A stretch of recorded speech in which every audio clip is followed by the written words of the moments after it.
بسم الله الرحمن الرحيم. أعوذ بالله من الشيطان الرجيم. بسم الله الرحمن الرحيم وبه نستعين.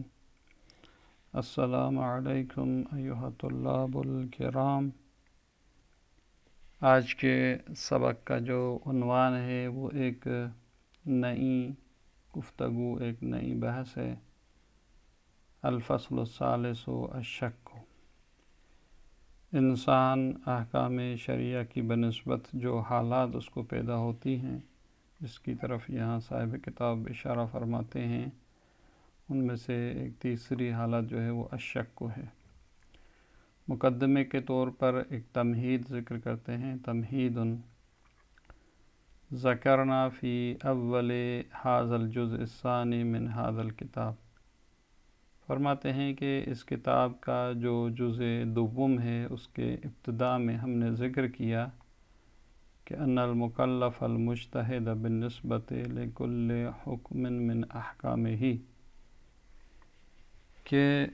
وہ انسان جو مکلف ہے اور درجہ اجتہاد پر پہنچ چکا ہے، تو وہ احکام میں سے ہر حکم کی بنسبت جو ہے اس کو یہ تین حالات حاصل ہوتے ہیں کہ اما ان یحصل له قطع فیہ، اس کو یقین حاصل ہو جاتا ہے کہ یہی حکم شرعی ہے، یہی حکم واقعی ہے. او ظن، یا اس کو ظن حاصل ہوتا ہے، یہ اس کو احتمال اور قوی گمان یہی ہوتا ہے، لیکن اس کے احتمال خلاف بھی جو ہے وہ مد نظر ہوتا ہے، کہ ان دونوں کی مفصل گفتگو ذکر ہو چکی. او شک، یا تیسری جو حالت ہوتی ہے اس کو شک ہوتا ہے، ایک جہالت اور جہل کی کیفیت ہوتی ہے، اس کو معلوم نہیں ہوتا،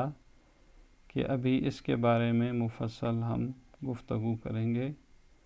وقد بینا جملۃ من احکام القطع والظن فی الفصل الاول والثانی.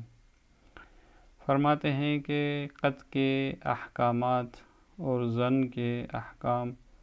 فصل اول میں جو تھے وہ قطع کے احکام ذکر کیے، فصل ثانی میں جو ہے وہ ظن کے بارے میں احکامات ذکر ہوئے. اب یہ جو تیسری فصل ہے وہ شک کے بارے میں ہوگی. وَأَمَّا الشَّكُّ فِي مَن فَيُمْكِنُ أَن يَجْعَلَ الشَّارِعُ فِي مَقَامِهِ أُصُولًا كَثِيرَةً. اب شک کے بارے میں کہتے ہیں کہ ممکن ہے کہ شارع اس شک کے مقام میں بہت سارے قواعد جو ہے وہ جعل کرے کہ تمہیں شک کی حالت میں یہ کرنا ہے، وہ کرنا ہے. شارع بھی قرار دے سکتا ہے. او یثبت بحکم العقل ذالک، یا وہ اصول جو ہیں وہ عقل کے ذریعے سے ثابت ہوں. اب فرماتے ہیں کہ یہ ممکن ہے کہ بہت سارے ہو سکتے ہیں، ولیکن لم یثبت بحسب الاستقراء من العقل والشرع الا الاصول الاربعۃ المہمہ. کہتے ہیں کہ جو جستجو ہوئی ہے، جو تلاش ہوئی ہے، استقراء ہوا ہے، تو عقلی اعتبار سے اور شرعی اعتبار سے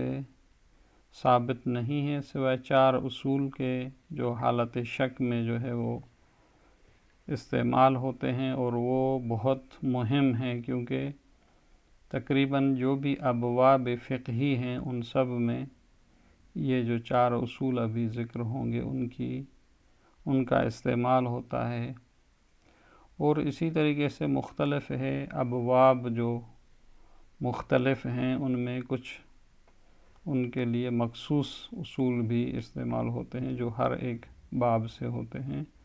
لیکن یہ چار اصول ایسے ہیں جو تقریباً تمام ابواب فقہی میں استعمال ہوتے ہیں. وہ اصول اس طرح سے ہیں. وہی جو پہلا ہے الاستصحاب علی بعض الاقوال، بعض نظریات کی بنیاد پر استصحاب جو ہے اصول عملیہ میں سے ہے جو شک کی حالت میں جاری ہوتے ہیں۔ یہ اس لیے انہوں نے کہا ہے علی بعض الاقوال، کیونکہ بعض نے استصحاب کو جو ہے وہ امارے کی حیثیت لی ہے، یعنی انہوں نے کہا ہے کہ اس کے ذریعے ظن حاصل ہوتا ہے اور یہ شک کے مرحلے میں نہیں ہے بلکہ ظن کے مرحلے میں ہے، تو اس لیے انہوں نے کہا ہے علی بعض الاقوال۔ دوسرا جو اصل ہے جو شک میں استعمال ہوتا ہے البراءۃ، تیسرا الاحتیاط ہے، اور چوتھا جو ہے وہ التخییر ہے۔ اب فرماتے ہیں کہ یہ چار جو اصول ہیں ان کو پہلے ہم ایک مختصر کے طور پر بتاتے ہیں کہ یہ کہاں کہاں جاری ہوتے ہیں اور یہ کس طرح، پھر ان کی تفصیلی گفتگو بعد کے مراحل میں ہے فعلاً، اور یہاں ابھی فقط ان کے جاری ہونے کے بارے میں کہتے ہیں کہ یہ کہاں کہاں استعمال ہوں گے۔ تو فرماتے ہیں وَهَذِهِ هِيَ الْجَارِيَةُ فِي مَقَامِ الْاِسْتِنْبَاطِ فِي جَمِيعِ أَبْوَابِ الْفِقْهِ فِي الْجُمْلَةِ، کہتے ہیں یہ وہ چار اصول ہیں جو جاری ہوتے ہیں احکام شرعیہ کو استخراج کرنے کے مقام میں، ان کو حاصل کرنے کے مقام میں، اور فقہ کے تمام ابواب میں یہ جاری ہوتے ہیں۔ فی الجملہ یہ بات ثابت ہے۔ اب ان کی کیا شرائط ہیں وہ انشاءاللہ بعد میں ذکر ہوں گی۔ اب اشارہ فرماتے ہیں کہ یہ چار کیوں ہیں؟ کہتے ہیں ان کے چار جو یہ چار اصول جو ہیں ان کی ایک وجہ یہ ہو سکتی ہے کہ یہاں تقسیم جو ہے وہ ثنائی جس کو کہا جاتا ہے کہ نفی اور اثبات کے درمیان دائر ہے، اور کہتے ہیں یہ چار شکیں ہو سکتی ہیں، چار احتمالات ہو سکتے ہیں، لہذا اس بنا پر چار اصول جو ہے یہ حالت شک میں وضع کیے گئے ہیں۔ لأن الشک اما ان تلاحظ فیہ الحالۃ السابقۃ علیہ او لا، کہتے ہیں کہ اس سے پہلے یہ ہے وَلَعَلَّ حَصْرُ مَجَارِ هَذِهِ الْأُصُولِ الْأَرْبَعَةِ عَقْلِيٌّ دَائِرٌ بَيْنَ النَّفْيِ وَالْإِثْبَاتِ، کہتے ہیں یہ جو چار ہیں شاید ان اصول چہارگانہ کے جاری ہونے کا جو حصر ہے کہ یہ صرف چار ہیں، یہ حصر عقلی ہے اور نفی اور اثبات میں ہے، کہ نفی اور اس بات کو یہاں توضیح دیں گے کہ یعنی یہ صورت یہاں اس طرح ہے یا اس طرح نہیں ہے، یا اس طرح ہے اس طرح نہیں ہے، تو اس کو کہتے ہیں کہ نفی اور اس بات کے درمیان۔ جس طرح یہ کہتے ہیں کہ جو شک ہوتا ہے تو اما ان تلاحظ فی الحالۃ السابقۃ علیہ، شک سے جو پہلی حالت ہوتی ہے اس کو ملاحظہ کیا جاتا ہے، اولا یا ملاحظہ نہیں کیا جاتا۔ اگر شک سے پہلے کی حالت کو ملاحظہ کیا جائے تو کہتے ہیں فالاول، یعنی جو حالت ملاحظہ کی جائے ہوا مجرى الاستصحاب، وہاں استصحاب جاری ہوتا ہے۔ حالانکہ انشاءاللہ اس کی تفصیلی بحث آگے آئے گی۔ بطور مختصر مثلا کوئی شک کرتا ہے کہ میں ابھی طہارت سے ہوں، یعنی وضو حالت وضو میں ہوں یا نہیں، تو کہتے ہیں یہاں اس کی حالت سابقہ دیکھی جائے گی۔ مثلا اس نے پہلے وضو کیا ہوا تھا، پھر بعد میں اس کو شک ہوتا ہے کہ میں نے کوئی ایسا کام انجام دیا ہے جس سے وضو میرا ٹوٹ گیا ہو، تو یہ حالت شک سے پہلے جو اس کی حالت ہے وہ حالت طہارت ہے، یعنی باوضو تھا، تو مثلا کہتے ہیں یہاں اصالت یہ استصحاب طہارت جاری ہوگا، اور اس طرح اس کی مختلف اقسام۔ وَأَمَّا الثَّانِي، اور دوسرا جو مورد ہے جہاں پر حالت سابقہ لحاظ نہ ہو، کہتے ہیں وَهُوَ مَا لَمْ تُلَاحَظْ فِيهِ الْحَالَةُ الْأُولَى السَّابِقَةُ، ثانی سے مراد جو یہ اولا ہے اسی کی توضیح دے رہے ہیں کہ ملاحظہ نہ کیا جائے حالت سابقہ کو، یعنی اس میں اس کی کوئی دخالت نہیں ہے، اصل کے جاری ہونے میں حالت سابقہ ملاحظہ ہو یا نہ ہو کوئی فرق نہیں پڑتا۔ یعنی سواء لم تعلم فیہ تلک الحالت او علمت، یعنی برابر ہے کہ اس حالت کے بارے میں علم نہ ہو یا علم ہو، کوئی فرق نہیں پڑتا، یعنی اس کا جو حالت سابقہ ہے اس کا کوئی عمل دخل اس میں نہیں ہے۔ ولیکن لم تلاحظ، یعنی وہ جو حالت سابقہ ہے اس کو لحاظ نہیں کیا جائے گا۔ کما اذا کان الشک فی بقاء الحالت السابقۃ شکا فی المقتضی، کہتے ہیں جس طرح مثلا جو حالت سابقہ تھی اس کے باقی ہونے میں شک ہو، اور یہ شک بھی جو ہو وہ مقتضی میں ہو، کہ آگے استصحاب کی بحث میں آئے گا کہ ایک دفعہ شک جو ہوتا ہے مقتضی میں ہوتا ہے اور ایک دفعہ شک جو ہوتا ہے وہ مانع میں ہوتا ہے، تو اس کی شکیں انشاءاللہ وہاں پر مفصل ذکر ہوں گی۔ تو یہاں فقط ایک مسئلے کو بیان کر رہے ہیں کہ جو حالت سابقہ میں جو شک ہے وہ اس کا اصل منشا یہ ہے کہ ہمیں مقتضی میں شک ہے۔ جس طرح مثلا کہا جاتا ہے کہ مجھے شک ہو کہ جو چراغ جل رہا تھا ابھی بھی جل رہا ہے، کیونکہ شک یہ ہے کہ میرے خیال میں اس کا جو تیل تھا، اس میں جو روغن تھا وہ ختم ہو گیا ہو شاید، تو اس کو کہا جاتا ہے شک فی المقتضی، جو روغن تھا اس کا وہ ممکن ہے ختم ہو گیا ہو۔ ایک دفعہ یہ ہوتا ہے کہ روغن کے بارے میں مجھے پتہ ہے کہ اس کا تیل تو ٹھیک تھا اس میں، لیکن ممکن ہے کوئی ہوا وغیرہ لگی ہو تو پھر وہ شک در مانع ہو جاتا ہے۔ کہ بناء علی عدم جریان الاستصحاب فیہ، البتہ وہاں پر بھی مفصل بحث آئے گی کہ آیا جب شک در مقتضی ہو تو استصحاب جاری ہوگا یا نہیں۔ تو ایک مبنی یہ ہے کہ شک کے در مقتضی ہو تو استصحاب جاری نہیں ہوگا، تو اس مبنی کو صاحب کتاب ذکر کرتے ہوئے فرماتے ہیں کہ اگر ہم اس بات کے قائل ہوں کہ شک در مقتضی میں جو ہو وہ استصحاب جاری نہ ہو، جس طرح یہاں ایک مثال دیتے ہیں کما لو شک فی حیات زید بعد تجاوزہ العمر الطبیعی، مثلا زید کی جو عمر طبیعی ہے یا مثلا انسان کی جو عمر طبیعی ہے مثلا فرض کرتے ہیں ہم 80 سال ہے 70 سال ہے، جو بھی ایک عمر طبیعی ہے،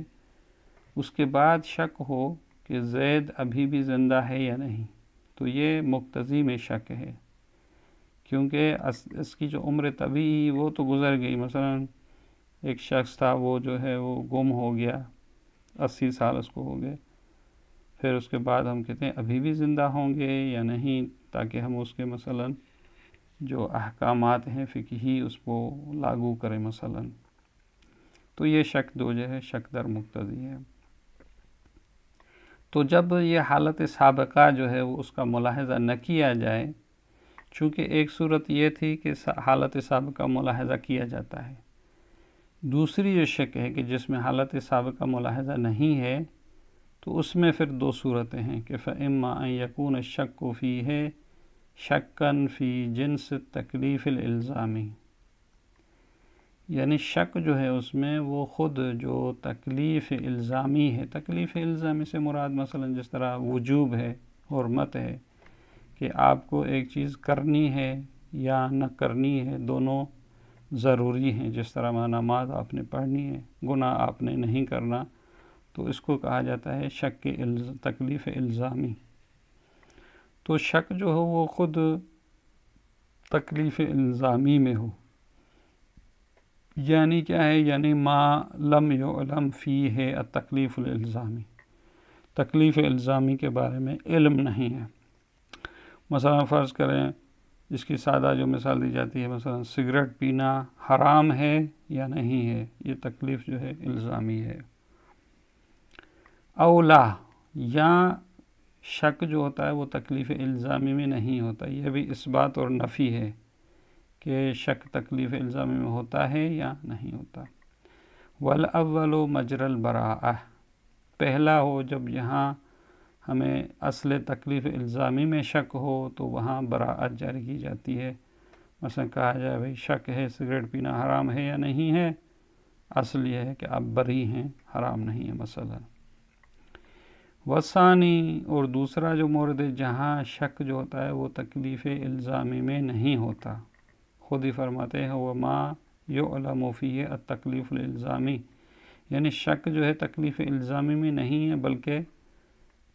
تکلیف الزامی جو ہے وہ معلوم ہے، ولیکن الشک فی المکلف بہ، لیکن وہ کون سی چیز ہے اس میں شک ہوتا ہے۔ اب اس میں جو ہے دو صورتیں ہیں، جب شک مکلف بہ میں ہوتا ہے تو اما ان یمکن فیہ الاحتیاط، وہ اس مورد میں جب شک مکلف بہ ہوتا ہے اس میں احتیاط ممکن ہوتی ہے، مثلا مجھے شک ہے نماز جمعہ واجب ہے یا نماز ظہر واجب ہے جمعہ والے دن، تو دونوں پڑھی جا سکتی ہیں، تو کہتے ہیں احتیاط ممکن ہے، وہو ما لم یکن التکلیف فی دائرا بین المحظورین، احتیاط وہاں ممکن ہوتا ہے جب تکلیف دو محظور کے درمیان نہ ہو، یعنی واجب اور حرام کے درمیان نہ ہو کہ پھر دونوں کو انجام نہیں دے سکتے ہم، اولا یا یہ ہوتا ہے کہ وہ محظور ہوتا ہے، یعنی وجوب اور حرمت، کہ ان سب کی تفصیل آگے آئے گی۔ فالاول مجرى الاحتیاط، جہاں احتیاط ہو سکتا ہے اس کو احتیاط کہا جاتا ہے، والثانی مجرى التخییر، اور جہاں بین المحظورین ہوتا ہے وہاں تخییر ہوتی ہے، یہ چار جو ہے وہ اصول ہو جاتے ہیں۔ وسنذکر فیما یأتی الاصول الاربعۃ علی خلاف ترتیبها فی هذا الحصر وفقا لسیرۃ الاصولی، کہتے ہیں ان قریب ہم ذکر کریں گے یہ چار اصول جو ہیں، لیکن ان کی ترتیب برعکس یا خلاف ہے، اسی حصر میں جو ترتیب ذکر کی ہے، مثلا پہلے استصحاب تھا لیکن جب ذکر کر رہے ہیں تو پہلے براءت کو ذکر کرتے ہیں، وفقا لسیرۃ الاصولیین، چونکہ اصولیین جو ہے وہ پہلے براءت کو ذکر کرتے ہیں، تو لہٰذا یہاں پر آ کے فرماتے ہیں کہ پہلا جو ہے وہ ہمارا گفتگو جو ہے وہ الاصل الاول البراءہ، براءت سے کیا مراد ہے، جس طرح پہلے بھی اشارہ ہوا، البراءۃ ہی براءۃ الذمہ من التکلیف، یعنی تکلیف سے آپ جو ہے وہ بری ذمہ ہیں، اب اسی کی تفصیل آئے گی۔ وقد جرت السیرۃ علی تقدیم البحث عنہا، کہتے ہیں علماء سب سے پہلے اس براءت کو ذکر کرتے ہیں اور سیرہ یہی ہے، فنقول، ہم بھی اسی پر عمل کرتے ہیں، فنقول الشک فی جنس التکلیف الالزامی،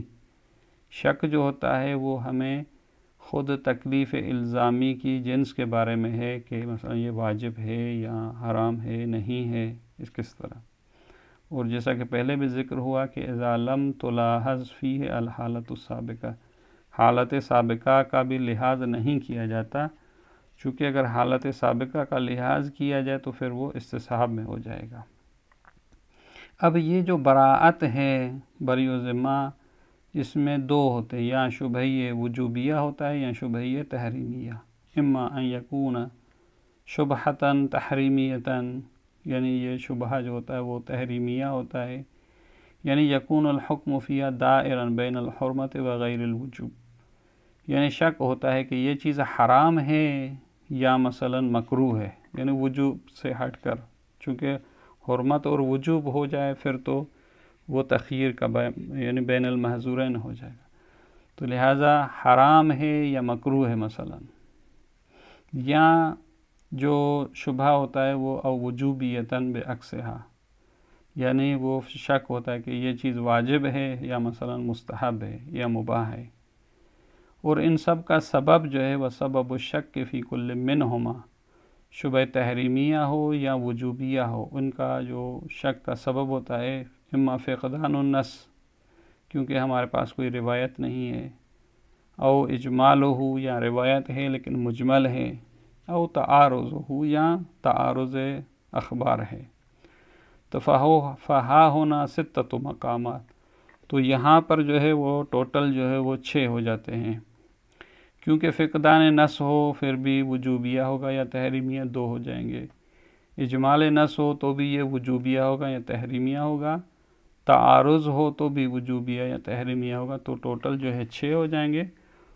اور اب ان کے بارے میں تفصیلی گفتگو انشاءاللہ اگلے جلسے میں۔ والسلام علیکم ورحمۃ اللہ وبرکاتہ۔